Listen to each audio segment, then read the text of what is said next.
मैं मुकेश चौरसिया, आपका अपने परिवार एक्सीलेंट कोचिंग क्लासेस में एक बार फिर से स्वागत है। तो चलिए हम आज नेक्स्ट चैप्टर स्टार्ट करते हैं, जिसका नाम क्या है, रिलेशन एंड फंक्शंस, जिसको बोलते हैं संबंध और फलन बोलते हैं। ठीक है, सेट में हर टाइप का आपका सेट ख़त्म हो गया। आप उम्मीद करता हूँ आपको सेट समझ में आया भी होगा। ठीक है, तो चलिए आज शुरू करते हैं चैप्टर 2 संबंध और फलन। पढ़ते क्या हैं, कर्मित युग्म की परिभाषा व उनकी समानता। ठीक है, तो आप क्या लिखा है, relation concept of ordered pair of their equality. ठीक है, मतलब क्या, कर्मित युग्म की परिभाषा व उनकी समानता। ठीक है, इसमें आपका पहला टॉपिक है ऑर्डर्ड पेयर। क्या टॉपिक है आपका, ऑर्डर्ड पेयर।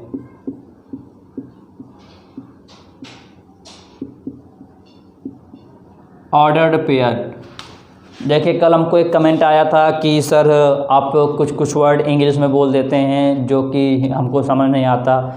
तो आप देखते तो है ना कि हम हिंदी और इंग्लिश दोनों साथ लिखते हैं। ठीक है, लेकिन अब किसी चीज़ का वर्ड इंग्लिश होता ही है, उसकी मीनिंग हिंदी निकलती नहीं, तो उसमें हम कहाँ से बता सकते हैं। ठीक है, नहीं ठीक है, मतलब किसी का नाम ऐसे होता है कि इंग्लिश में होता ही है और उसको हिंदी में पढ़ा नहीं जाता है, तो कैसे बताएं उसको। ठीक है, और जो जहाँ तक होता है हम अधिकतर सब हिंदी में दोनों लिखते हैं। ऑर्डर पेयर क्या होता है, कर्मित युग्म। क्या होता है, कर्मित युग्म। कर्मित युग्म जैसे आप देख सकते हो, कर्मित मतलब कर्मागत। जैसे एक के बाद क्या आया, दो, दो के बाद क्या आया, तीन। युग्म मतलब जोड़ा, पेयर, किसी चीज़ का जोड़ा बनाना। ठीक है, कर्म मतलब आप लैंग्वेज दे सकते हो कर्म। ठीक है, जैसे A equal to 1 2 3, B equal to A B C। Clear है, ये कर्मित युग्म बनाओगे क्या, ध्यान दीजिएगा। इन सेट के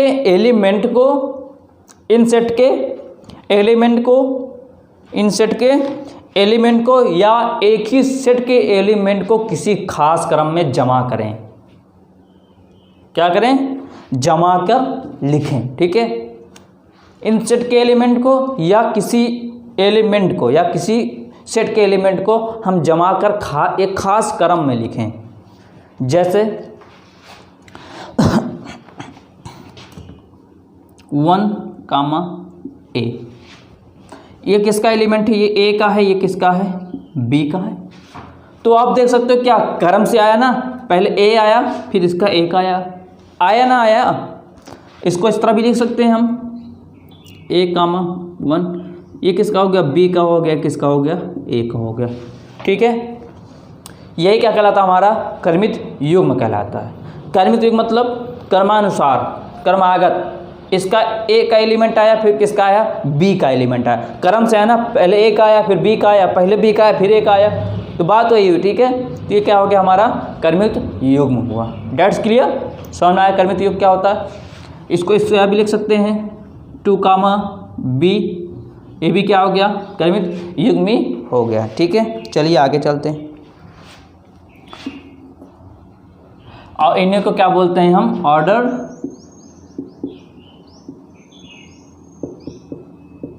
ऑर्डर पेयर बोलते हैं। क्लियर है, क्या बोलते हैं, ऑर्डर पेयर बोलते हैं। डेट्स क्लियर, समझ में आया कर्मित युग्म क्या होता है। अगला टॉपिक बढ़ें, चलिए अगला क्या है, अगला टॉपिक क्या है, कर्मित युग्म की समानता। कर्मित युग्म की समानता मतलब क्या हो, equality of order pair.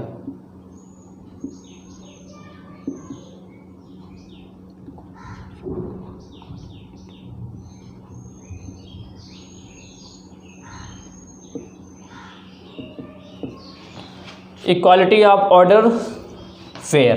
Clear है, कर्मित युग्म की समानता होती क्या है। जैसे अगर हम यहाँ से लिखें 2 3 यहाँ से क्या लिखें, ए और बी। तो देख सकते हो कर्मयुक्त युग की समानता सेम है कि नहीं सेम है, यहाँ दो यहाँ दो है ना। कहने मतलब यहाँ से बात करें तो ये a = 2 हो जाएगा, ये कितना बात करें b = 3 हो जाएगा। मतलब ये इसके बराबर, ये इसके बराबर, क्या इनके जो कर्मयुक्त युग में हैं दोनों बराबर हैं, इधर भी 2 है इधर भी 2 है। मतलब 2 मतलब ये नहीं कि इसको 2 को, मतलब 2 मतलब एक जोड़ा इधर एक जोड़ा इधर है, बात तो बराबर हुई ना, इसे क्या बोलेंगे, कर्मयुक्त युग की समानता। और भी देख सकते हो आप, C यहाँ से कर दिया 4 और 5, 4 और 5, तो ये किसके बराबर होगा, 4 के, ये किसके बराबर होगा, 5 के। तो आप ये क्या हो गया, कर्मयुक्त युग की समानता होगी। डेट्स क्लियर, समझ में आया कर्मयुक्त युग की समानता क्या होती है। चलें आगे, ध्यान दीजिए, एक एक टॉपिक ध्यान दीजिएगा, ये थोड़ा चैप्टर आपका घुमा फिरा का चैप्टर है, ठीक है। ऑर्डर पे समझ में आ गया, ये क्या आ गया, कर्मयुक्त युग की समानता आ गई ना। चलिए आगे बढ़ते हैं, इसको रब कर दिया जाए, मिटा दिया जाए। चलिए अब आगे हम समझते हैं, आगे है क्या आपका कार्टेशियन प्रोडक्ट ऑफ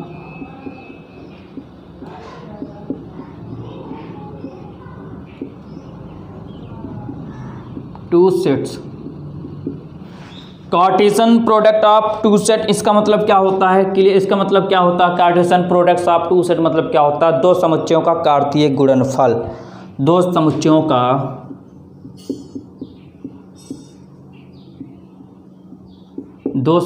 का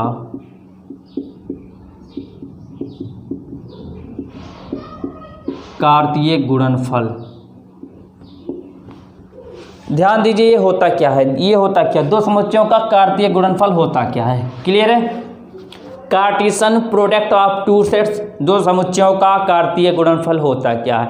इसको हम कुछ लैंग्वेज से समझते हैं, इसको हम एक परिभाषा से समझते हैं, ठीक है। तो समझेंगे, माना ए व बी दो अतिरिक्त समुच्चय हैं, माना ए व बी दो अतिरिक्त, अरिक्त होता है, अरिक्त समुच्चय है, ठीक है। तब ए व बी का कार्तीय गुणनफल, तब ए व बी का कार्तीय गुणनफल ए क्रॉस बी, ए क्रॉस बी, ध्यान दीजिए, ए क्रॉस बी द्वारा दर्शाया जाता है, द्वारा दर्शाया जाता है, वह इनकी परिभाषा से, वह इनकी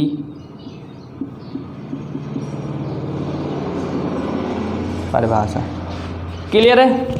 क्या होगा, A cross B equal to, ये क्या होता है, एक्स वाई सच डैट, ये क्या है, एक्स वाई ऑर्डर पेयर हैं, क्या है ये, ऑर्डर पेयर हैं। क्या होगा, X belongs to A and Y belongs to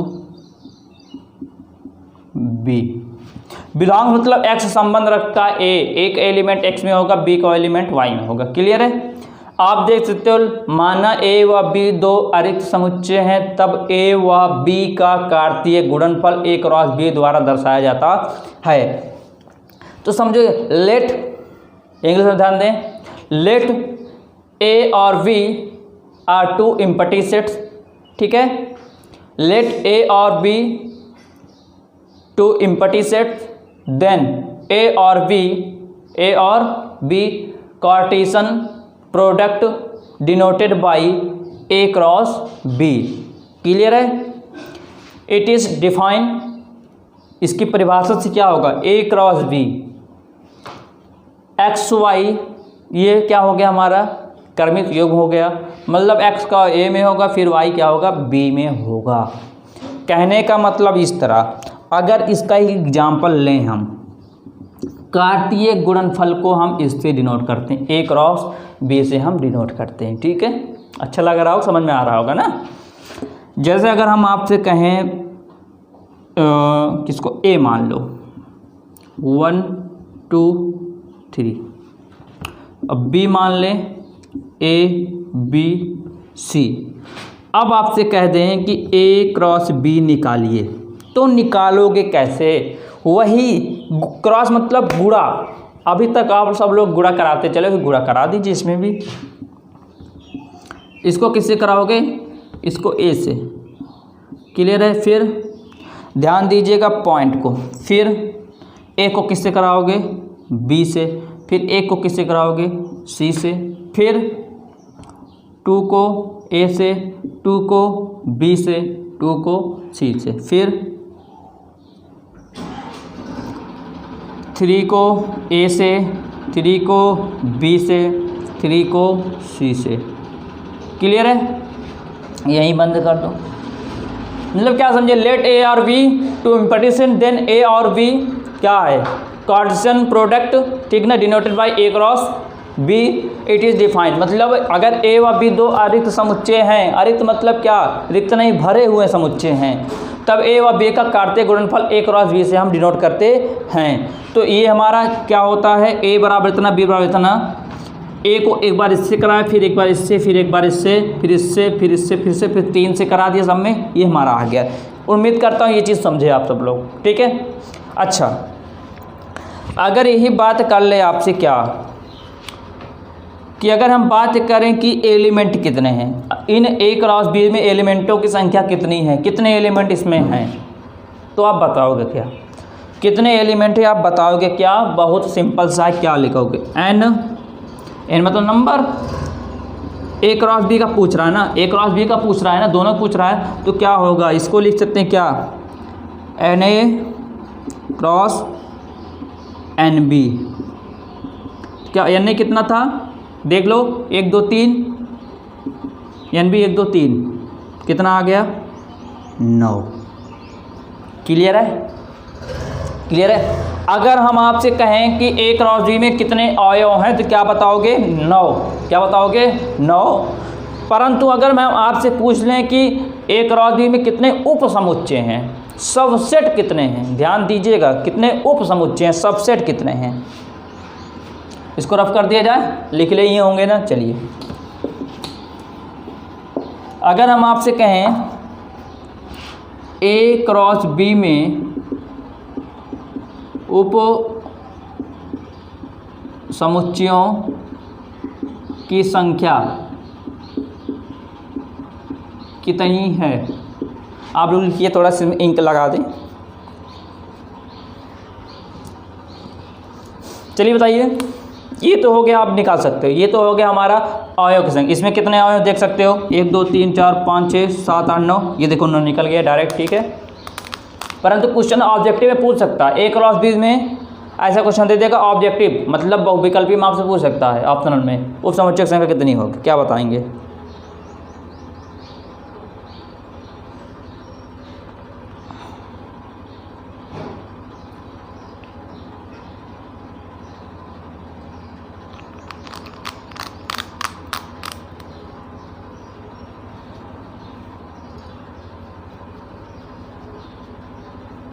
बोल गए ना, नहीं बता सकते ना, आप फिर वही पुराने पेज पलटने लगे होंगे आप सब लोग। क्या बताया गया था? उप समुच्चय क्या बताया गया था?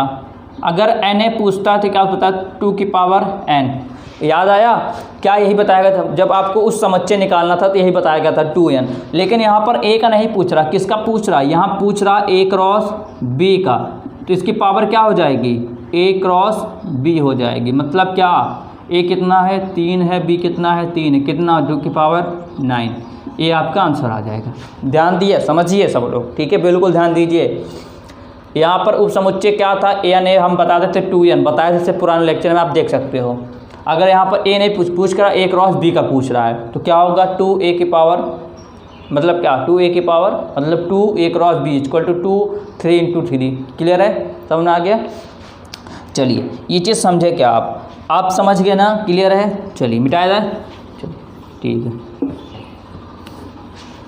इसको रब कर दिया जा रहा है। चलिए हम आपसे क्वेश्चन कर रहे हैं अब।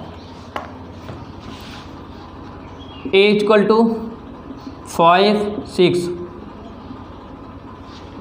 B = C D।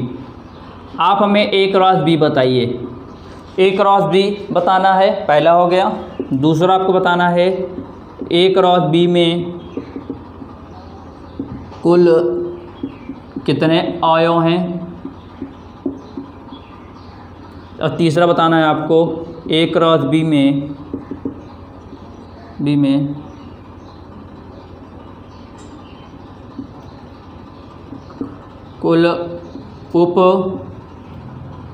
कुल उप समुच्चयों की संख्या कितनी है।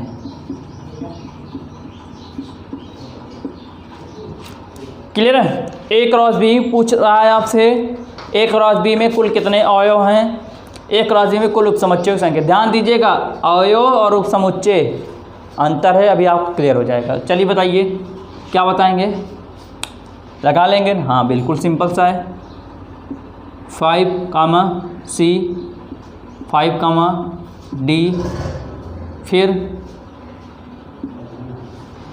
6, C, 6, D। क्लियर है। कुल कितने अवयव हैं, अभी आपको बताया। अवयव कितने निकालोगे, n किसका पूछ रहा है, A क्रॉस B का, क्या होगा NA क्रॉस NB। मतलब क्या, कितने n में है, 2 हैं, B में कितने हैं, 2 हैं, कितना आ गया 4। ये तो अवयव निकल गया। क्लियर है। लेकिन अवयव पूछ रहा, अब इसमें उपसमुच्चय पूछ रहा है, क्या होगा, अभी बताया था 2। अगर A का पूछे तो यहाँ केवल n हो जाएगा, लेकिन दोनों पूछ रहा था क्या होगा, A क्रॉस B का मतलब 2। A कितना है, 2 है, B कितना है, 2 है, 2 की पावर 4। ये क्या निकला हमारा, उप समुच्चयों की संख्या निकल गई। क्लियर है। आप इसको लिख सकते हो, देख सकते हो, लिख लो सब लोग।